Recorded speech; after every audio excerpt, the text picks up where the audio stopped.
Good afternoon, everybody. Thanks for joining us today for our business health check. And I'm joined by Graham Potts, our Managing Director here at Wessex Commercial. If you have any questions as we go through the session today, drop them in the comments and we'll pick them up. So Graham, this is the first of 3 sessions on exit strategy. What do you mean by exit strategy? Yeah, thanks, Linda, and welcome everybody. Exit strategy, I'm talking about being exit ready and, sort of so that your business is in the best possible shape. It's about making yourself most attractive to buyers, or, if it's also getting the business ready, even if you're it's basically family going to take it over, or you want to have some sort of like management buyout or employee ownership. Mm-hmm. But it's also applicable for all businesses, I think, having a health check, because it helps you. It's the same sort of criteria for getting you ready for whether you want to be protecting yourself for recession, Mm-hmm. or also if you're going to grow and grow fast. So actually making sure you've got the right resources and things like that in place and the right plans to understand what you need to help you grow. Yeah. Because it's not just taking on sales. Yeah, absolutely. And I think, being recession ready is definitely something relevant to the economic times we're in just now. But, thinking about selling, how far ahead should people be planning if they're thinking about selling their business? It's always a surprise when I say this to people because everybody thinks, a year or so. No, I'd say a minimum of 3 years usually, unless you've done this beforehand. And sometimes I say 5 years because there's so much involved, sort of, which is what we'll go through on these 3 sessions. Okay. So break it down then. What are we going to cover over the course of the 3 live events? Okay. Well, first of all, like today's health check. So where is your business now? What are your goals? What is the business worth? Starting a plan, getting it ready. So knowing where you are today. Then we'll go into the next session will be business growth. So it's helping your business become more valuable to a buyer, but also therefore to you as a shareholder, because sometimes you get yourself exit ready. And when the business is doing a lot better, sometimes you think things change for family reasons, whatever, and you may not want to sell. And the third one will be actually going through the process of exit sell. We'll be looking at the logistics of selling, tax questions, what you have to think about, putting yourself, what I'm trying to do, I want to put yourself into the buyer's mind. Mm-hmm. Sounds good. And if we go back to that gap between where people are now and where they need to be, what should that business health check look at? Well, generally, I look at 5 areas, 5 KPIs, if you want to call them that, key performance indicators. Firstly, obviously, everybody will say we're accountants, so it's a financial. But it's not just financial, it's the resources that you need. What have you got now? What do you need to grow? What do you need in the future? It's going through the customers, understanding, actually having repeatable business, making sure the customers are satisfied and are loyal. Then it's looking at how sustainable is the business, whether it's, environmental, but also about risks that happen in your business and whether there's any opportunities. And we also look at compliance because, if you grow, then you've got to look at, what things happen as you go through. You may go to different areas. You might hit, just say for accounts, audit thresholds. There's just so many things you need to think about as well. Yeah, there are. So tell me about those key financial metrics that are important, Graham. Well, to me, it comes down to, you've got to look at cash. Yeah. But really, it's what money are you making in each area of your business? Yeah. Something I've harped on before, but if you don't know where you're making the money, you could grow and actually you'll find your profits don't grow like you think they're going to grow. So knowing what drives the profit in your business. Sure. Okay. So I know we're going to have a look at a little scenario in a moment, Graham, just to recap how that works. Shall I pull that up on the screen just now? Yeah, that's right. Because we then generally work with most businesses work with have more than one type of, say, product or service or market. Might have more than one location. often have different types of customer. So it Yep. could be like, sort of a trade and retail, or your own website, or it could be wholesale. But it's what is important is to actually put your business into chunks and understand what you're making in each area of that business. So if you're looking at this, you've got a before and after scenario that we were involved with. So you've got, this is basically in thousands. So you've got 1.2 million before and 1.2 million after. Yep. But the bottom line is showing profits have gone from a 50,000 loss to 100,000 profit. And where people often focus is on the overheads. But what I'm saying is you need to make sure you split your overheads and direct costs properly, and you focus on the direct costs and sales. Where are you making money and where are you not? Because in those examples, you've got a 29% gross profit margin before and a 42% profit margin after. And that flips you from a loss making to a profit making business. Absolutely. Move on to So the next. if we move on to the next slide, so what it is looking, if you break it down into those, whatever categories, it's basically understand what is driving your business. But if we looked at where we were with the category 1, category 2, and category 3 beforehand, what we had is half the business, that's £600,000 worth of sales, we're only generating 100,000 of gross profit. So the margin there is only 17%. Now that's gross profit percent margin, not markup, which we've dealt with a previous LinkedIn Live. Now, if you look at that, and the overheads were actually, we split on a profit turnover percentage at that stage, because it's all to do with the resources in the business. But what you've got is that category 3 that has the biggest seller area is losing money. Yep. So what you've got to do is focus on category 1, 2, and try to reduce category 3, or looking within category 3 whether there's anything that's making more than, say, the 17% margin. Now, the scenario that people look at with this is often like, where you're dealing with one big customer, whether it's like a big supermarket or, a big, sort of a big sale, a contracting business that's got one big project for a multinational. The larger the money, the larger the profit, or the larger the sales, often the lower the margin. So you've got to make sure you get that volume margin mix right. Yep. Okay, so what's the kind of main message then from that, having gone through this breakdown? What's the message here, Graham? In simple, like I said earlier, it's nowhere, if you're increasing sales as well, but most importantly, know where you're making money. What's generating you profit and what is generating you cash. And do you worry about the accuracy of the profit and loss accounts in owner managed businesses? Yes, I do. Not all of them, but often we find that people don't. I'll give you an example that they don't always put the right costs in the right place, like overheads and direct costs. They're not sure where they should be. Well, that is a key. You need to know your gross margin. But what I also see is that when people are valuing a business, owners, they look at their business and they say, "Oh, I've made 100,000." But what they don't realise, they paid themselves a small salary and paying themselves dividends. And so after dividends and tax, they probably only got 5 or 10,000 left in the business. Now, often businesses operate on a multiple.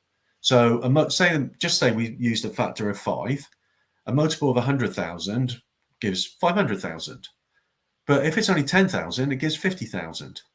So you're understanding how they're going to add money back, because a buyer will always look at what it will cost them, and they'll add costs back into it, like to replace the owners and what they think it will cost them, and they'll come up with their own adjusted profits. So it's understanding what a buyer will look at this and realizing you may be profitable, but you're actually not profitable in the eyes of a buyer.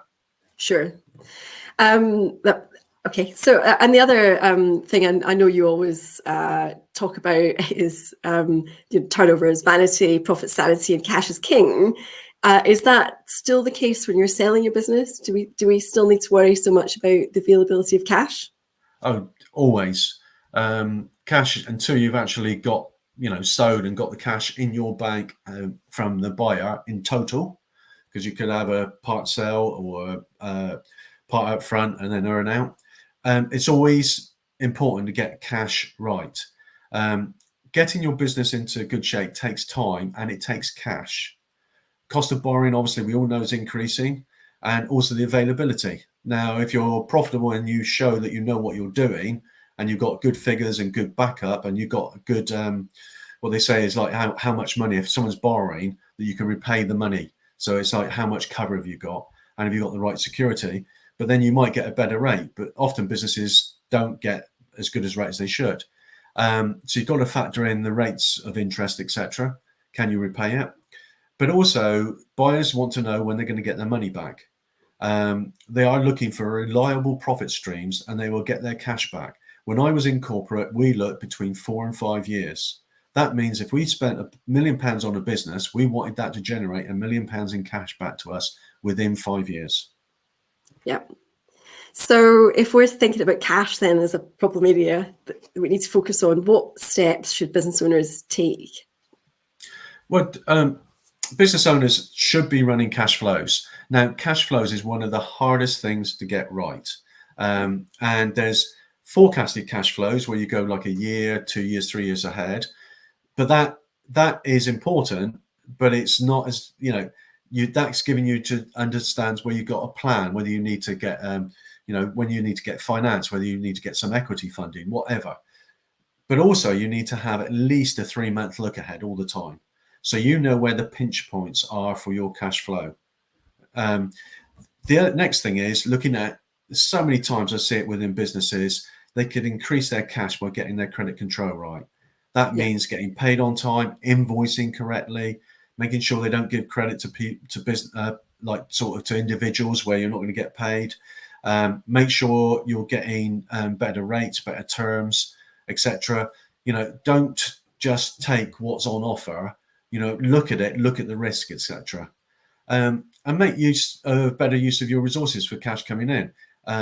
It could be what cash. Sometimes I look at where the profit's coming from, but also where the cash is coming from. So there's a mixture, because if you've got some part of your business is on 14-day payment, but someone's on 60, obviously the 14-day payment is very good, but it might be a lower margin. So you have to look at the mix sometimes together. Yeah, that makes sense. And then thinking about resources and more specifically, what's the deal here? How does resource management help us either get through a recession or get into a position where business owners can sell up? Well, it's basically, the whole point of a business health check is to make sure you're as efficient as possible, as lean as mean. And that's making the best use of your cash. So we've mentioned credit control already. We'll come to stock in a minute. We talked about stock, but it's the people. Are they doing what they should be doing? Could you automate some of the rows? Are the right people in the right places? Your property, we'll discuss in a minute. How do you make best use of the property? Processes, are you repeating have you got processes that are, sort of robust and can be repeated so that someone else can come in and just use them, and making the most of your IP. So let's start with that last one, Graham, IP, intellectual property. Is that relevant to small businesses? Yes. A lot of people think IP, intellectual property, is innovations, which it is. But it's also things like your IP is your trademarks, your own processes and systems, but it's also your customer list, your database, which often is very, very valuable to a buyer. But whatever IP you've got, I would always suggest having an IP audit, because you need to be clear on who owns it. If, for instance, you've created some IP software and you've used an outside software supplier, who owns it? Often you think you've paid for it, but it's a software supplier that owns it. Because unless you've contractually got it right, it leads with the person who's invented it. So definitely take advice. And you also mentioned processes. So tell me a little bit more about how business processes are relevant here. Well, they are very relevant. You want to You want the way you do things to be repeatable, that anybody can come in. It's like the McDonald's situation where they're taught everything that goes through, how to make a burger, how to look after a customer, how things happen. So when you go to a different McDonald's, you always should get the same experience. Yeah. So you want to make sure that whoever owns or runs the business, they actually, things can be repeatable. There's someone else that can do it, that actually you've got your processes documented. You've got it, your IT is working properly. Yeah. And also, are those processes and system and your business, is it scalable?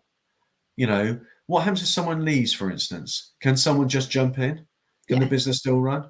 Yeah. I always say, I might have said this on other LinkedIn lives, if you're not sure and you haven't got anything, at least go in with someone. If they're vital to your business, video it. Take your phone and video all the processes. So if something happens, what happens if they're sick, they suddenly become ill, they're on holiday, they leave, you've got the processes down. Make sure you understand it as a minimum. And I also say, as you grow, you need to have, obviously if someone's only got one or two people, but if you're growing, you need to have more than one person on every process so that there's someone else who can take over. Yeah, I think just thinking about that, particularly in relation to business owners, Graham, it's easy for business owners to forget just how much knowledge they've got in their own minds, and if that's not embedded in the business within the processes, it sort of detracts from the value of the business itself, doesn't it? It is. It's one of the hardest things, is actually getting the business owners' ideas, thoughts down into a sort of documented process and system. So, I mean, when clients ask me to help them document their business processes, one of the things that ends up happening is we end up talking about how we can improve them as well. So for me, it's a really worthwhile process. Yeah, I totally agree. And by doing this, you find better ways to manage the work more efficiently. Often, I know you've done, Linda, where you've gone in and actually you found that actually they were like recreating the wheel each time. And by putting a simple process in and showing them what it is, actually they weren't doing the same all the time. Yeah. It's simple things like tenders, for instance, is make sure you've got all that information there so that when if you're doing another tender, you've actually got the information, so you don't have to go, where did I find that last time? Exactly. It's actually having things there, templates, documents, everything that's there ready makes things easier for you. Yes, that's it, definitely. So we could talk about processes all day because that's my favourite topic, but let's get on with it. By the way, it's not mine always the favourite. I think you need them, but I leave it to Linda. Yeah. I like the numbers. That's fair. Let's talk about property and assets. What kind of things can people be making better use of? Well, things like premises, like, sort of, are you maximising the use of the premises? When this area of hybrid work, should be looking at downsizing. I know people, probably looking at this anyway, or subletting, but also are there better ways, where you're going in the future? If you're trying to grow, can you grow within your existing, business premises? Is there better ways of doing things? Could you, for instance, open a trade counter? But it's also other assets, it's not just premises. It's like, say, equipment. Are you using that as much as possible?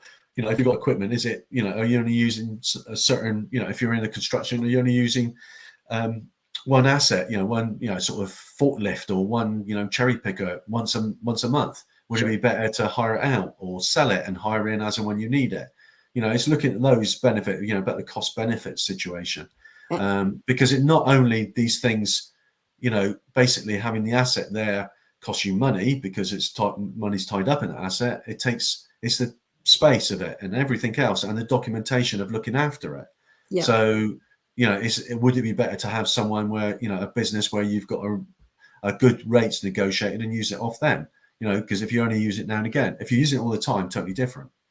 Sure. Moves us on to stock. One of my bugbears is, is how many businesses have owed slow moving stock.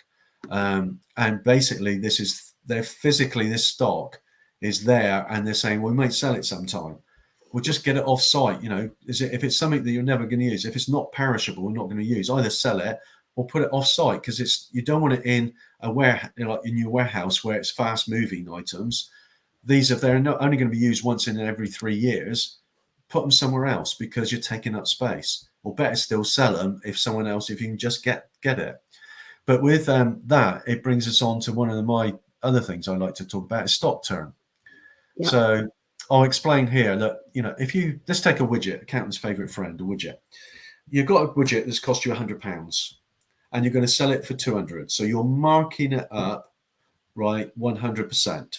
Yep. All right. You're doubling it up to sell at 200 and you're going to make £100 profit. Okay. So you're making £100 profit on every widget you sold. If we move on, Linda. Sure. So if, for instance, you sell one a month, you will generate 12 months times £100, which is £1,200. But is there a way of selling it more, selling it quicker? Is there more of a need? Can you sell it, So if you could say, for instance, sell 2 a month, you could make 2,400, which is 24, because you're selling it 2 a month, 2 times 12 times £100. So you're doubling your profit. Now, this is also with stock, is actually the fact of having how fast things move and how, slow, because they take up space. Now, I'm not saying that you only have fast moving, because I know a business, but it's something to look at. What's moving, and do you take that and say, if something's really slow moving, not moving there, do you get rid of that line and put something else in? Yeah, So absolutely. it's something to look at, it's really important to any, buy and sell, sort of business. Yeah, no, it's definitely, as you say, worth looking at.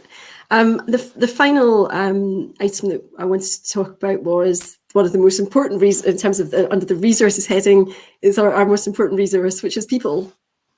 Yeah, I think it's one of the most. I mean, cash, people. What's the most? They're both important. You can't have one without the other, and there's other resources that are obviously important as well.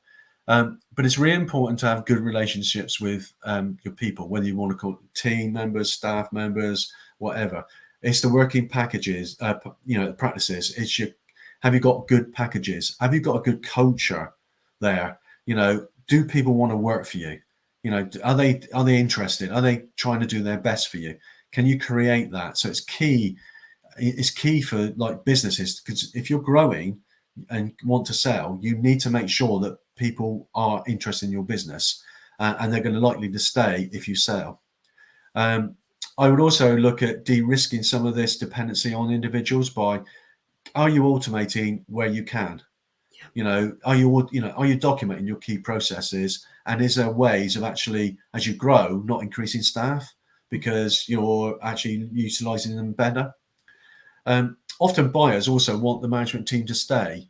So you want to get into an aim to get yourself into a position where when you're at the point of selling, you're working on the business all the time, not in it. So it runs without you, whatever. So you have a good team running the business that can easily be sold to someone else.